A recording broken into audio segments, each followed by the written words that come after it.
സ്നേഹം, ദിവ്യസ്നേഹം, സ്നേഹം, ദിവ്യസ്നേഹം. നിങ്ങളുടെ കൈകളിലിരിക്കുന്ന ബൈബിൾ എടുക്കുക.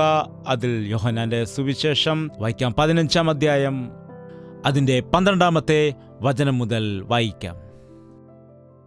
ഞാൻ നിങ്ങളെ സ്നേഹിച്ചിരിക്കുന്നത് പോലെ നിങ്ങളും തമ്മിൽ തമ്മിൽ സ്നേഹിക്കണം എന്നാകുന്നു എൻ്റെ കൽപ്പന.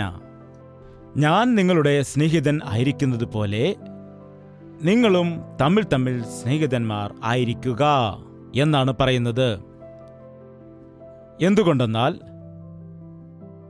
കർത്താവിൻ്റെ സ്നേഹം വിശുദ്ധമായതാണ്, നിസ്വാർത്ഥമായതാണ്, നിഷ്കളങ്കമായതാണ്.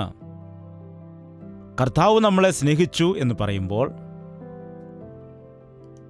എപ്പോഴും ഓർക്കുക, സ്നേഹമെന്ന് പറയുമ്പോൾ ഐ ലവ് യു എന്ന് പറയുന്നതായ വാക്ക് അല്ല. സ്നേഹം എന്ന് പറയുമ്പോൾ ഏതോ വാക്കുകളാൽ പ്രകടിപ്പിക്കുന്നത് അല്ലെങ്കിൽ എന്തെങ്കിലും കാര്യങ്ങൾ ചെയ്തു കാണിക്കുന്നത്, അങ്ങനെ ഉണ്ടാകുന്നത് അല്ല. അങ്ങനെയാണെന്നാണ് നാം പലപ്പോഴും വിചാരിക്കാറുള്ളത്. ഷോപ്പിംഗ് ഫ്രണ്ട്സ് ഉണ്ട്, സ്പോർട്സ് ഫ്രണ്ട്സ് ഉണ്ട്. എന്താണ് ഇങ്ങനെ ചില ആളുകൾ ഒരേ രീതിയിൽ ചെയ്യുന്നതായ ജോലികളെ അല്ലെങ്കിൽ ഒരേ സ്ഥാപനത്തിൽ പ്രവർത്തിക്കുന്നത് കൊണ്ട് അവർ സ്നേഹിതരാണെന്ന് സങ്കല്പിക്കുകയാണ്. ഇതെല്ലാം താൽക്കാലികമാണ്. നോക്കൂ, നിങ്ങൾ കോളേജിൽ പഠിക്കുന്ന സമയത്ത് കോളേജ് ഫ്രണ്ട്സ് ഉണ്ടാകും. അതിനുശേഷം ആ ഫ്രണ്ട്ഷിപ്പ് കട്ടായിപ്പോകും. അതുപോലെ നിങ്ങൾ സ്കൂളിൽ പഠിക്കുന്ന കാലത്ത് സ്കൂൾ ഫ്രണ്ട്സ് ഉണ്ട്, അത് കുറേ നാൾ കഴിഞ്ഞിട്ട് മാറിപ്പോകും. അതുപോലെ നിങ്ങൾ എക്സ്കർഷന് പോയാൽ എക്സ്കർഷൻ ഫ്രണ്ട്സിനെ കിട്ടും. അത് കുറച്ച് സമയത്തേക്ക്, ഒരു സീസൺ സമയത്തേക്ക് മാത്രമാണത്. എന്നാൽ ഇവിടെ യേശുക്രിസ്തു പറയുന്ന സ്നേഹം എന്താണെന്ന് വെച്ചാൽ ബന്ധമാണ്. യഥാർത്ഥമായും സ്നേഹമുള്ളവൻ യഥാർത്ഥ സ്നേഹിതൻ വിട്ടുകളയാതെ സ്നേഹിക്കും. നിങ്ങൾ ഓർക്കുക, നിങ്ങളുടെ ജീവിതത്തിൽ ഇത്രയും കാലമായിട്ട് എത്ര സ്നേഹിതന്മാരുണ്ടായിരുന്നു നേരത്തെ മുതൽ? ആ സ്നേഹിതർ എങ്ങനെ മാറിപ്പോകുന്നുണ്ട്? ഞാൻ അനേകം ആളുകളെ കണ്ടിട്ടുണ്ട്. നിന്റെ കൂട്ടുകാരനല്ലായിരുന്നു അവനെ ചോദിക്കുമ്പോൾ, ഓ അവൻ്റെ സ്നേഹം എന്താണ്, അവനുമായിട്ടുള്ള കൂട്ടുകെട്ട് വിട്ടു, അവനെ ഞാൻ എൻ്റെ സ്വന്തം കൂട്ടുകാരനായി സ്നേഹിച്ചു, അവനെന്നെ വഞ്ചിച്ചു, എന്നെ പറ്റിച്ചു, അല്ലെങ്കിൽ എനിക്ക് ദോഷം ചെയ്യുവാനിടയായി, എനിക്കെതിരെ ദുരാരോപണങ്ങൾ പറഞ്ഞൊപ്പിച്ചു, അല്ലെങ്കിൽ ഞാൻ അവനെ വിശ്വസിച്ചു, ഒരുപാട് സ്നേഹിച്ചു, അവനെന്നെ പറ്റിച്ചു എന്നൊക്കെ നാം പറയാറുണ്ടല്ലോ. എന്നാൽ ഇവിടെ കർത്താവ് പറയുന്ന സ്നേഹം എന്താണെന്ന് വെച്ചാൽ, നിങ്ങൾ സ്നേഹിതരായി തീരണമെന്ന് ആഗ്രഹിക്കുന്നുണ്ടെങ്കിൽ ഞാൻ നിങ്ങളെ സ്നേഹിച്ചിരുന്നത് പോലെ നിങ്ങളും മറ്റുള്ള ആളുകളെ സ്നേഹിക്കുക. എങ്ങനെയാണ് കർത്താവ് സ്നേഹിച്ചത്? അതിനടുത്ത വാക്യം നോക്കൂ, 13-ാം വാക്യം. സ്നേഹിതന്മാർക്കു വേണ്ടി ജീവനെ കൊടുക്കുന്നതിലും അധികമുള്ള സ്നേഹം ആർക്കും ഇല്ല. എന്താണ്? തൻ്റെ സ്നേഹിതന് വേണ്ടി ജീവൻ കൊടുക്കുവാൻ മനസ്സുള്ളതായ വലിയ ഫ്രണ്ട് ആരാണ്? ബെറ്റർ ഫ്രണ്ട് ആരാണ്? ഓക്കെ, നിങ്ങൾക്ക് സ്നേഹിതന്മാരുണ്ട്. നിങ്ങൾ ആരോടെങ്കിലും ചോദിക്കുക, എടാ നീ എൻ്റെ സ്നേഹിതനാണ്, നിന്റെ പ്രാണൻ എനിക്ക് നൽകുമോ? അവനത് കേട്ടാൽ നിങ്ങളെ വിട്ടിട്ട് ഓടിപ്പോകും.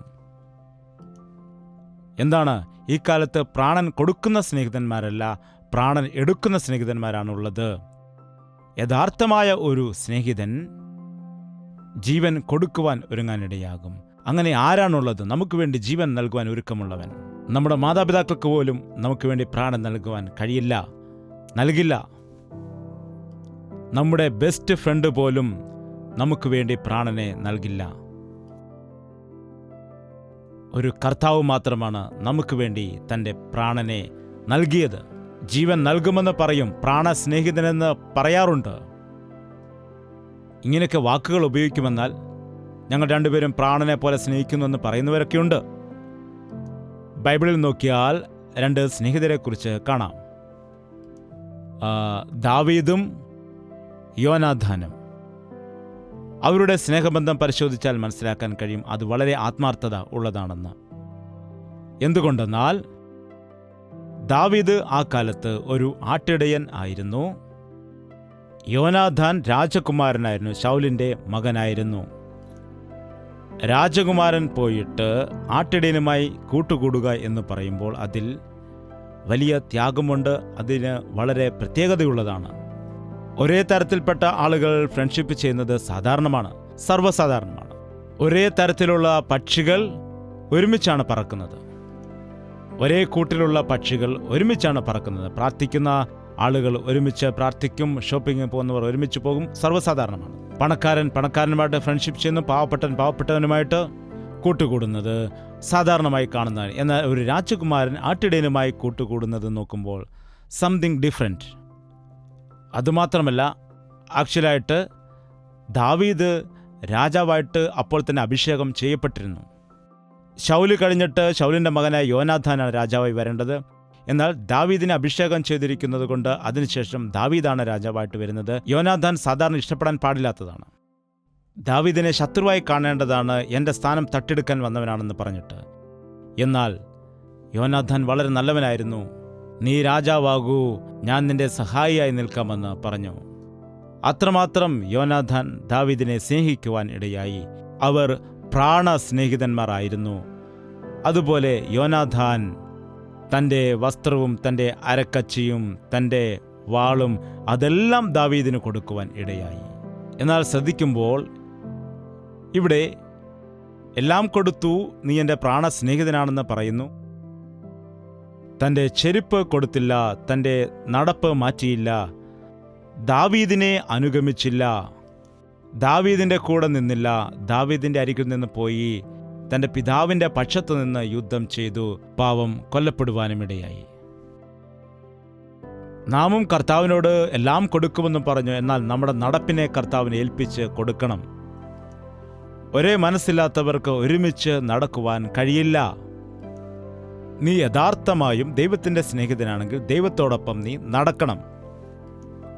ദൈവത്തിൻ്റെ ഇഷ്ടത്തിൽ നടക്കണം. ദൈവത്തിൻ്റെ വഴികളിൽ നടക്കണം.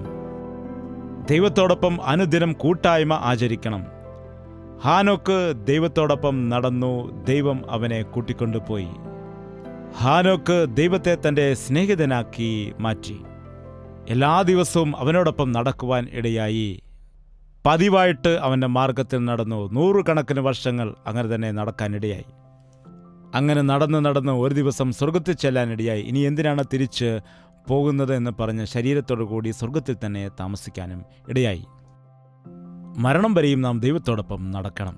അതുകൊണ്ടാണ് പറയുന്നത് യഥാർത്ഥമായ സ്നേഹിതൻ കർത്താവായ യേശുക്രിസ്തുവാണ്. എത്ര പേർ സ്നേഹിതന്മാർ ഈ ലോകത്തിൽ നമുക്കുണ്ടെങ്കിലും കഴിയുന്നിടത്തോളം എല്ലാവരുമായി സമാധാനത്തോടെ ആയിരിക്കുക എന്നാണ് പറഞ്ഞത്. എല്ലാവരെയും തള്ളിക്കളയുവാൻ പാടില്ല.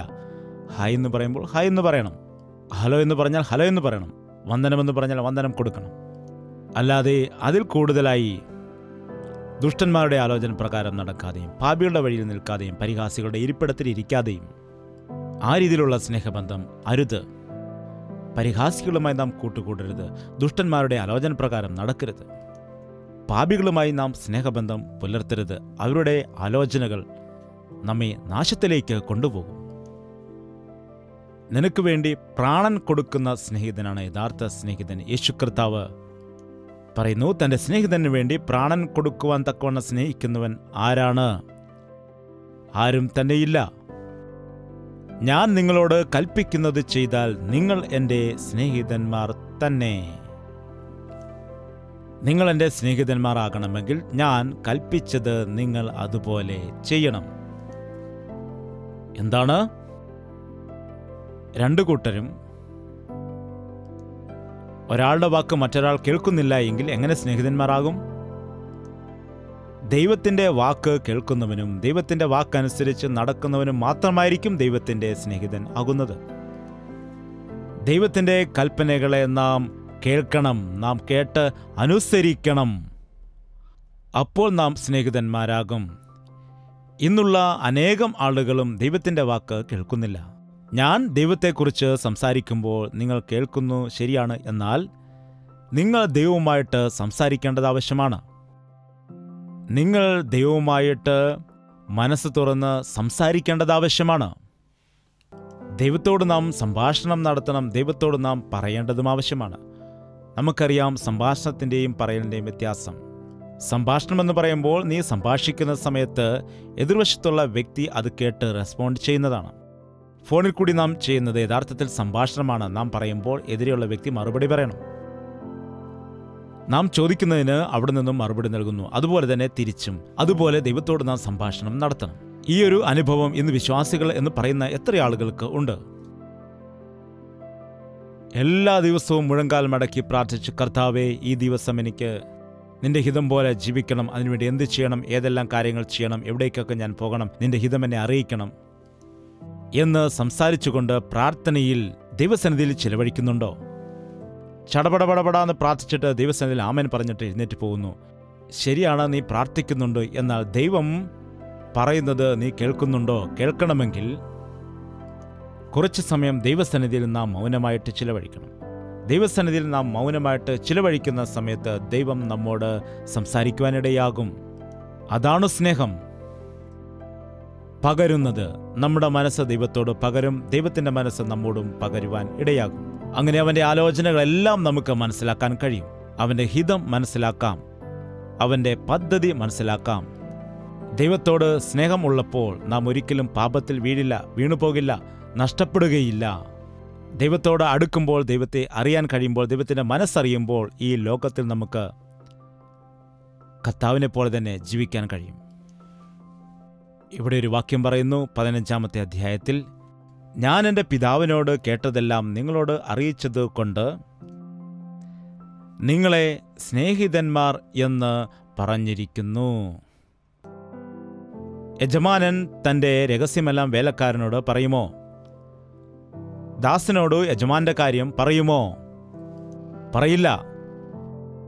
കർത്താവ് പറയുന്നു, നിങ്ങൾ ഇനിയും എൻ്റെ ദാസന്മാർ അല്ല, ഗോഡ് സെർവൻ്റ് എന്ന് പറയുമല്ലോ. അത് മറ്റൊരു വിഷയമാണ്.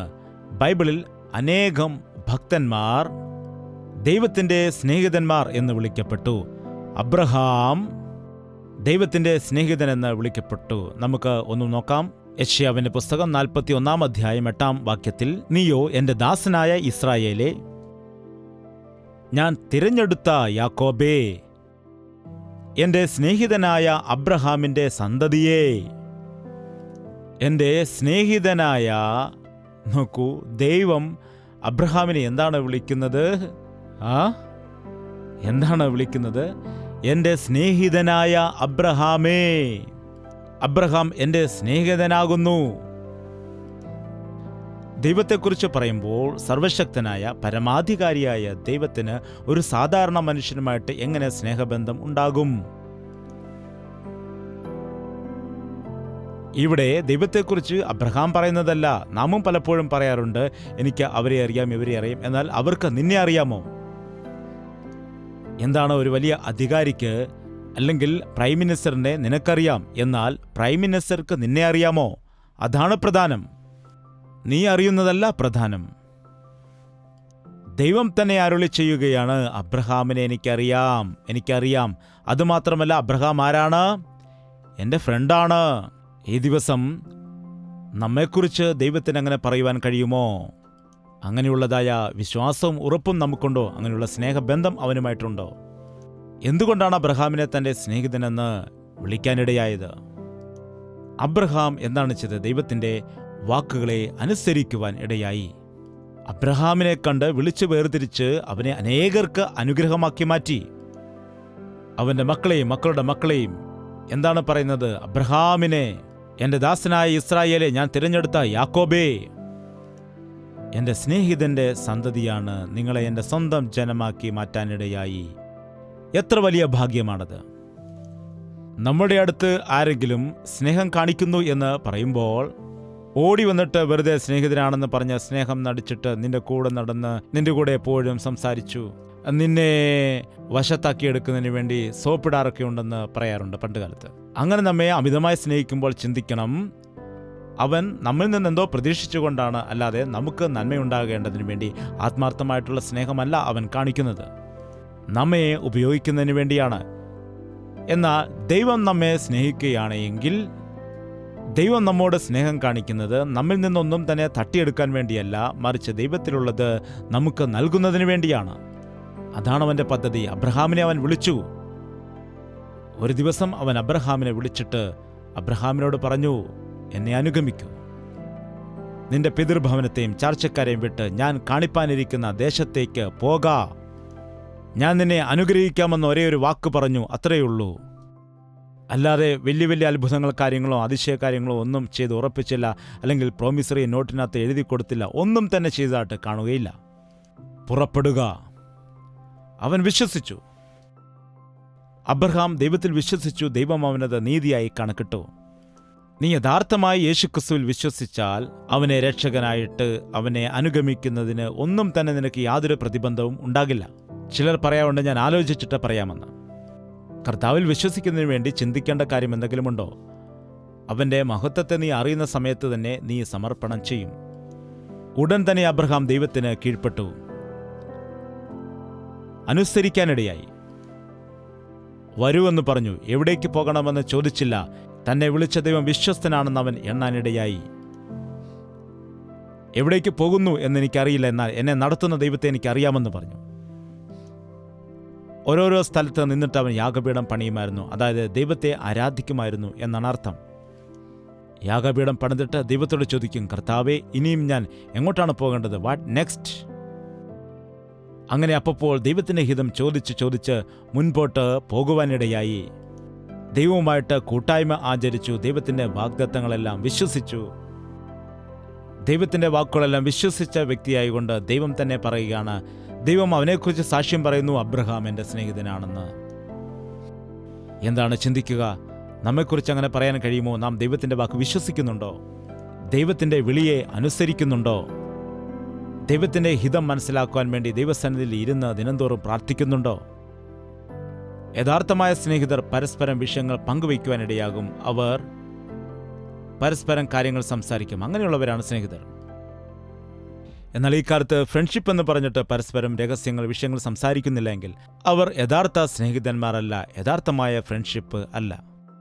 എന്നാൽ യഥാർത്ഥമായ ഫ്രണ്ട്ഷിപ്പ് എന്ന് പറയുമ്പോൾ അത് തെളിഞ്ഞ വെള്ളത്തിൽ ഒരാളുടെ മുഖം എങ്ങനെ കാണാൻ കഴിയുന്നു, അതുപോലെ തന്നെ ഹൃദയം മനസ്സിലാക്കാൻ കഴിയുന്നതാണ് യഥാർത്ഥ സ്നേഹം.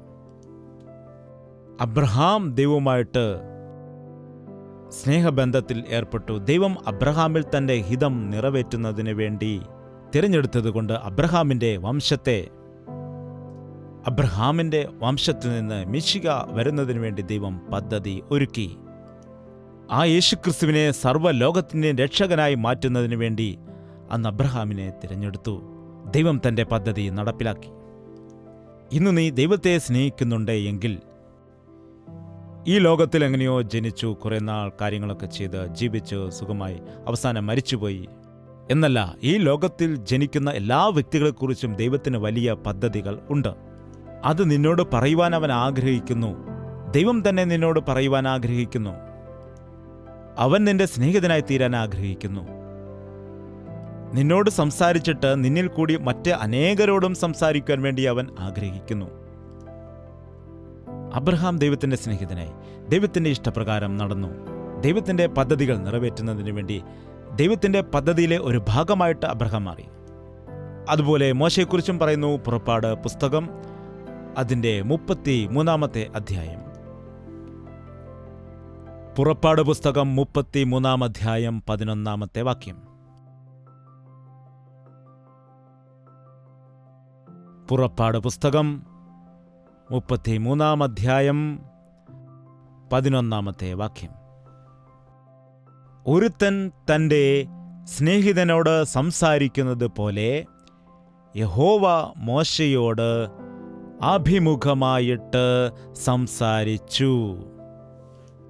ഒരുത്തൻ തൻ്റെ സ്നേഹിതനോട് സംസാരിക്കുന്നത് പോലെ യഹോവ മോശയോട് മുഖാമുഖമായിട്ട് സംസാരിക്കുകയാണ്.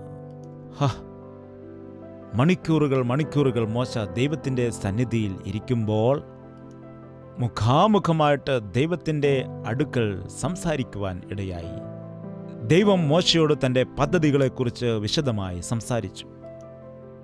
ദൈവത്തിൻ്റെ ഹൃദയത്തിലെ സകല ഭാരവും മോശയോട് പറഞ്ഞു.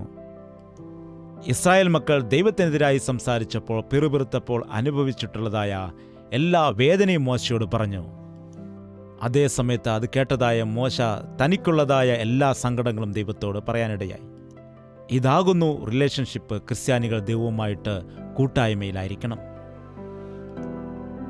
ദൈവത്തോട് സംസാരിക്കണം.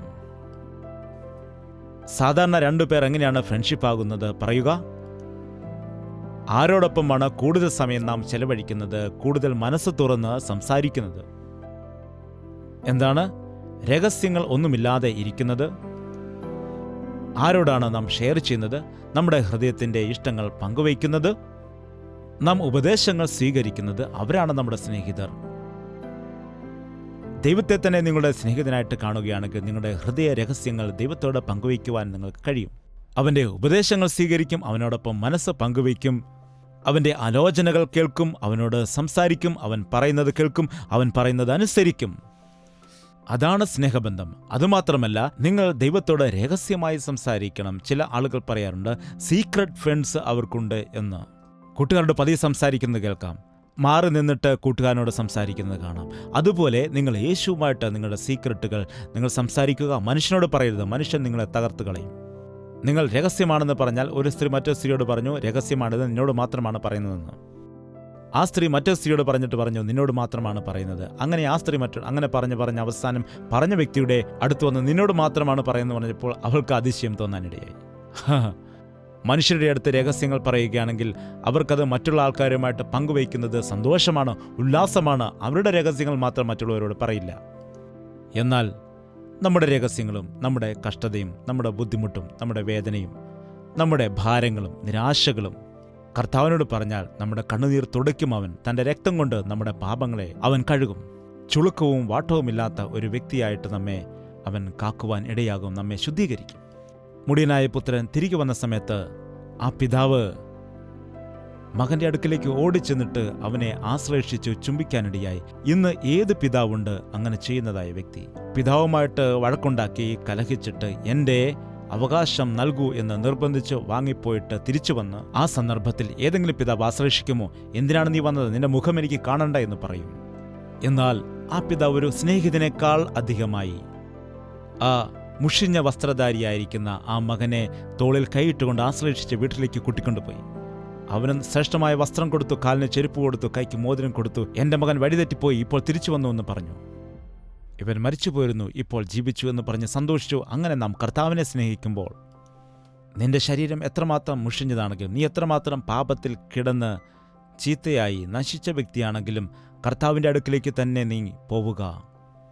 അവൻ നിന്റെ മുറിവുകളെല്ലാം കെട്ടും, നിന്റെ പാപങ്ങളെല്ലാം അവൻ ക്ഷമിക്കും. തൻ്റെ രക്തം കൊണ്ട് അവൻ നിന്നെ കഴുകി നിന്നെ ശുദ്ധീകരിക്കും. അവൻ നിന്നെ ഒരിക്കലും ഉപേക്ഷിക്കത്തില്ല, കൈവിടുകയും ഇല്ല. അപ്പോൾ ഈ ലോകത്തെ സ്നേഹിക്കാതെ നമുക്ക് കർത്താവിനെ സ്നേഹിക്കാം, കർത്താവിനെ നമുക്ക് മഹത്വപ്പെടുത്താം, കർത്താവിൻ്റെ നാമത്തിന് വേണ്ടി നമുക്ക് നിൽക്കാം, കർത്താവിനെ ഏൽപ്പിച്ചു കൊടുക്കാം. ആരാണ് നിങ്ങളുടെ ബെസ്റ്റ് ഫ്രണ്ട്? പറഞ്ഞോ, കേട്ടില്ല. Who is your best friend? Jesus എന്ന് പറയുക. യേശു കർത്താവാണ് എൻ്റെ പ്രിയ സ്നേഹിതൻ, ഏറ്റവും നല്ല സ്നേഹിതൻ. യേശു കർത്താവ് നിന്റെ സ്നേഹിതനാണെങ്കിൽ, യേശു കർത്താവ് എൻ്റെ സ്നേഹിതനാണെങ്കിൽ, യേശു കർത്താവ് നമ്മുടെ സ്നേഹിതനാണെങ്കിൽ, നാം എല്ലാവരും ആരാണ്? ഫ്രണ്ട്സിൻ്റെ ഫ്രണ്ട്സ് ആരാണ്? ഫ്രണ്ട്സായി മാറും. കർത്താവിനെ സ്നേഹിക്കുന്നവരുടെ കൂടെ പ്രാർത്ഥിക്കുക, നീതിയോടെ സമാധാനത്തോടെ അവരോടൊപ്പം ആയിരിക്കൂ എന്ന് തിമോത്തിയോസ് പൗലോസിനോട് പറയുന്നത് പോലെ ദൈവത്തിൻ്റെ മക്കളോടൊപ്പം, വിശ്വാസികളോടൊപ്പം സ്നേഹം പുലർത്താം, പ്രാർത്ഥിക്കുന്നവരോട് സ്നേഹം പുലർത്താം, നമ്മുടെ വിശ്വാസത്തെ കാക്കാം. അപ്പോൾ ഈ സമയത്ത് നിങ്ങൾ എവിടെയാണെങ്കിലും എന്നോടൊപ്പം പ്രാർത്ഥനയിൽ ഒരുമിക്കുക. കർത്താവിനോട് പറയാം, കർത്താവേ, മോശയുടെ അടുത്ത്, അബ്രഹാമിൻ്റെ അടുത്ത് നീ എങ്ങനെയായിരുന്നു, അതേപോലെ എൻ്റെ ജീവിതത്തിലും നിന്റെ സ്നേഹിതനായ നിന്നോട് അഭിമുഖമായി സംസാരിക്കുവാനും, നിന്റെ കൽപ്പന അനുസരിച്ച് അബ്രഹാമിനെ പോലെ നിന്റെ സ്നേഹിതനായി മാറാനും, നിന്നിൽ വിശ്വാസത്തോടുകൂടി മുൻപോട്ട് പോകാനുള്ള കൃപയും, അന്നത്തെ ശിഷ്യന്മാരെ പോലെ നിന്നോടൊപ്പം സംസാരിച്ച് നിന്നോടുകൂടെ താമസിച്ച് നിന്നോട് നല്ല ബന്ധത്തെ പുലർത്തുവാൻ ഞങ്ങളെ സഹായിക്കണമേ. അങ്ങനെയുള്ള വിശ്വാസ ജീവിതം ഞങ്ങൾക്ക് നൽകണമെന്ന് കർത്താവിൻ്റെ സന്നിധിയിൽ പ്രാർത്ഥിക്കാം. ദയവ് ചെയ്ത് തലകളെ വണക്കൂ, പ്രാർത്ഥിക്കാം. പരിശുദ്ധനായ സ്നേഹമുള്ള പിതാവേ, ഒരിക്കൽ കൂടി നിന്റെ സന്നിധിയിലേക്ക് ഞങ്ങൾ അടുത്തു വരുന്നു. നീയാണ് ഞങ്ങളുടെ പ്രിയ സ്നേഹിതൻ, ഞങ്ങളുടെ പ്രാണ സ്നേഹിതൻ. ഞങ്ങൾക്ക് വേണ്ടി പ്രാണൻ നൽകുന്നതായ സ്നേഹം മറ്റാരാണ് ഞങ്ങളോട് കാണിച്ചത്? ഞങ്ങളെ നിന്ദിക്കുകയും ഞങ്ങളെ പരിഹസിക്കുകയും ഞങ്ങളെ കബളിപ്പിക്കുകയും ഞങ്ങൾക്കെതിരായി പ്രവർത്തിക്കുകയും ചെയ്യുന്നതായ കൂട്ടുകാർ അനേകം ഈ ലോകത്തിലുണ്ട്. എന്നാൽ ഞങ്ങൾക്ക് വേണ്ടി സ്വർഗത്തിൽ നിന്ന് ഇറങ്ങി വന്ന് ഞങ്ങളെ പ്രാണൻ തന്ന് സ്നേഹിച്ചതായ നിന്നെപ്പോലെ ഒരു ദൈവം മറ്റാരുണ്ടപ്പാ? അന്ന് അബ്രഹാം നിന്നെ വിശ്വസിച്ചതുപോലെ ഞങ്ങളും വിശ്വസിക്കുന്നു. അന്ന് അബ്രഹാമിനെ നടത്തിയതായ ദൈവമേ, ഞങ്ങളെയും ഈ അന്ധകാരമായ ലോകത്തിൽ നീ നടത്തണമേ. ഞങ്ങളുടെ കഷ്ടതയും ബുദ്ധിമുട്ടും തീർക്കുന്ന ദൈവമാണെന്ന് വിശ്വസിക്കുവാൻ സഹായിക്കണമേ. മോശയോട് ഒരു സ്നേഹിതനോടെന്ന പോലെ അഭിമുഖമായിട്ട് സംസാരിച്ചവനായ ദൈവമേ, കർത്താവേ, നിന്റെ സന്നിധിയിൽ നിന്റെ മുഖകാന്തിയെ തിരയുവാൻ, നിന്റെ സാന്നിധ്യം അനുഭവിച്ച് നിന്നോട് സംസാരിക്കുന്നതിനായി മുഴങ്കാൽ മടക്കി പ്രാർത്ഥിച്ച് അഭിമുഖമായി സാന്നിധ്യം അനുഭവിക്കാൻ, നിന്റെ പദ്ധതികളെല്ലാം അറിയുവാൻ ഞങ്ങളെ നീ സഹായിക്കണമേ. ഞങ്ങളുടെ കഷ്ടതകൾ നിന്നോട് പറയുമ്പോൾ അത് കേൾക്കുകയും വിടുവിക്കുകയും ചെയ്യുന്ന ദൈവമാണെന്നും, ഞങ്ങളുടെ രഹസ്യ പാപങ്ങൾ പറയുമ്പോൾ ഞങ്ങളെ ശുദ്ധീകരിച്ച് ഞങ്ങളോട് ക്ഷമിക്കുന്ന ദൈവമാണെന്നും, ഞങ്ങളുടെ കഷ്ടതയും ബുദ്ധിമുട്ടും പറയുമ്പോൾ ഞങ്ങളെ കുറ്റപ്പെടുത്താതെ ഞങ്ങളെ സഹായിക്കുന്ന ദൈവമാണെന്നും ഞങ്ങൾ വിശ്വസിക്കുന്നു. കർത്താവേ, ഇത്ര നല്ല സ്നേഹിതനായിട്ട് നീ ഞങ്ങൾക്കുണ്ടായിരിക്കുമ്പോൾ ഈ ലോകത്തിലെ വ്യർത്ഥമായ സ്നേഹം എന്തിനാണ്? ഈ ലോകത്തിലെ ചീത്ത സ്നേഹബന്ധങ്ങളിൽ നിന്ന് ഞങ്ങളെ വിടുവിക്കുമാറാകണമേ. കർത്താവേ, ഈ സന്ദേശം കേൾക്കുമ്പോൾ എവിടെ നിന്നൊക്കെ ഏതൊക്കെ ആളുകൾ നിന്നോട് പ്രാർത്ഥിക്കുന്നുണ്ട്. യേശുവേ, നീ എന്നോട് കരുണ കാണിക്കണമേ. ഇന്നു മുതൽ ഞാൻ നിന്നെ സ്നേഹിക്കുന്നു, ഞാൻ നിന്നെ അംഗീകരിക്കുന്നു, നീയുമായിട്ടുള്ള സ്നേഹബന്ധം എനിക്ക് വേണമെന്ന് പറയുന്നവർ എപ്പോഴും രാവിലെയും മധ്യാഹ്നവും വൈകുന്നേരവും കർത്താവിനെ ഞാൻ വിളിച്ചപേക്ഷിക്കും. ഹാനോക്കിനെ പോലെ ദൈവത്തോടൊപ്പം നടക്കുവാൻ ഞാൻ ആഗ്രഹിക്കുന്നു, ഞാൻ അവനിൽ വിശ്വസിക്കുന്നു എന്ന് തങ്ങളുടെ ഹൃദയങ്ങളിൽ തീരുമാനമെടുക്കുന്നതായ ആളുകളെ പരിശുദ്ധാത്മാവിൻ്റെ അഭിഷേകത്താൽ നിറച്ചുകൊണ്ട് ഹൃദയത്തിലെ ആഗ്രഹങ്ങൾ നിറവേറ്റുന്നതിന് ആത്മീയ ശക്തി ഞങ്ങൾക്ക് എല്ലാവർക്കും നീ നൽകണമേ. ഈ ലോകത്തെ സ്നേഹിച്ച് നശിച്ചു പോയതായ ലോത്തിനെ പോലെ, ഈ ലോകത്തെ സ്നേഹിച്ച് പൗലോസിനെ വിട്ടുപോയതായ ദേമ പോലെ, ഈ ലോകത്തെ സ്നേഹിച്ച് പിറകോട്ട് തിരിഞ്ഞ് ഉപ്പുതൂണായി മാറിയ ലോത്തിന്റെ ഭാര്യ പോലെ ഞങ്ങൾ ആകാതെ യേശുവിങ്കലേക്ക് നോക്കിക്കൊണ്ട് മുൻപോട്ട് പോകുന്നതായ വിശ്വാസികളായി ഞങ്ങളെ നീ നിർത്തുമാറാകണമേ. ക്രൂശാണെന്റെ മുൻപിൽ, ലോകം എന്റെ പിൻപിലാണ്, പിൻതിരിഞ്ഞു നോക്കില്ല, യേശുവിലേക്ക് നോക്കിപ്പോകുമെന്ന് പറഞ്ഞ സുന്ദർ സിംഗിനെ പോലെ ജീവിതകാലം മുഴുവനും നിന്നെ സ്നേഹിക്കുവാൻ, നിനക്ക് സാക്ഷിയായിട്ട് ജീവിക്കുവാൻ, നിന്റെ കൽപ്പനകളെ അനുസരിച്ചുകൊണ്ട് നിന്റെ സ്നേഹിതരാകുവാൻ, നിന്റെ വാക്ക് കേട്ട് നിന്റെ പാതകളിൽ കൂടി നടക്കുവാൻ ഞങ്ങളെ എല്ലാവരെയും നീ സഹായിക്കണമേ. ഇപ്പോൾ തന്നെ പാപത്തിന്റെ കൂട്ടുകെട്ടിൽ പിടിക്കപ്പെട്ട് വേശ്യകളുമായി കൂട്ടുകൂടി നശിച്ചു പോയതായ ആളുകൾ, പാപികളുമായി കൂട്ടുകൂടി നഷ്ടപ്പെട്ടു പോയ ആളുകൾ, ജീവിതത്തിലെ പരിഹാസികളുമായുള്ള കൂട്ടുകെട്ട് മൂലം നിന്ദിക്കപ്പെട്ട് ഒറ്റപ്പെട്ടു പോയതായ ആളുകൾ, കബളിക്കപ്പെട്ട ആളുകൾ, വഞ്ചിക്കപ്പെട്ടതായ ആളുകൾ, രോഗമുള്ളതായ ആളുകളെ നസ്രയനായ യേശുക്രിസ്തുവിന്റെ നാമത്തിൽ വിടുവിക്കുകയാണ് കർത്താവേ. ഈ ദിവസം മുതൽ എൻ്റെ സ്നേഹിതൻ എൻ്റെ കർത്താവാണെന്ന് പറഞ്ഞ് അവനോട് ഞാൻ സംസാരിക്കും, അവൻ്റെ സന്നിധിയിൽ എൻ്റെ ഭാരങ്ങൾ ഇറക്കി വയ്ക്കും, അവനോട് ഞാൻ മണിക്കൂറുകൾ പ്രാർത്ഥിക്കുമെന്ന് പറഞ്ഞ് അതുപോലെ അവൻ്റെ വചനത്തെ സ്നേഹിക്കും എന്നുള്ള തീരുമാനം എടുക്കുവാനായിട്ട് അങ്ങനെയുള്ളവരെ നിന്റെ ആത്മാവിനാൽ അഭിഷേകം ചെയ്ത് നിന്റെ സാക്ഷികളായി നിന്റെ സ്നേഹിതരാക്കി മാറ്റണമെന്ന് യേശു ക്രിസ്തുവിന്റെ നാമത്തിൽ അപേക്ഷിക്കുന്നു പിതാവേ. ആമേൻ. യേശുവേ യേശുവേ യേശുവേ യേശുവേ യേശുവേ യേശുവേ യേശുവേ യേശുവേ നിന്നെ നിന്നെ എന്നും ഞാൻ സേവിക്കും, നീ മാത്രം രാജാവെന്നും. നിന്നെ നിന്നെ എന്നും ഞാൻ സേവിക്കും, നീ മാത്രം രാജാവെന്നും. യേശുവേ യേശുവേ യേശുവേ യേശുവേ യേശുവേ യേശുവേ യേശുവേ യേശുവേ യേശുവേ യേശുവേ യേശുവേ